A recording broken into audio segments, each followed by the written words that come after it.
বাড়ি, বেলডাঙ্গা থানা, গ্রাম মধ্যমপুর। দোকান, আমাদের দোকানের নাম হচ্ছে মিরাজুল শেখ। ওনার আব্বার নাম হচ্ছে সলিম শেখ। বেরিয়া বাজারে দোকান দিয়েছে। আপনারা যোগাযোগ করুন, সব আইটেমের মাল পাবেন। পাবেন বালতি, পাবেন ঘটি, পাবেন বাটি, পাবেন থালা, পাবেন হাঁড়ি, সব কিছু জিনিস পাবেন। আপনারা সস্তা মূল্যে পাবেন।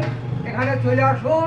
ছেলেও ভালো, কিন্তু চুল নিয়ে আসুন, মোবাইল নিয়ে আসুন, পিতল নিয়ে আসুন, তামা নিয়ে আসুন, সব পাবেন। লোহাটা নিয়ে আসবেন না, কেন লোহাটা এখন ঝামেলা, বুঝলেন? সব কিছু পেয়ে যাবেন। এই দেখেন সব বাটি, ভালো ভালো বাটি। হ্যাঁ, সব রকম বাটি আছে। হ্যাঁ, দেখতে পেয়েছেন তো, সব রকম বাটি পাবেন। এই দেখেন চা ছাঁকনি দাও।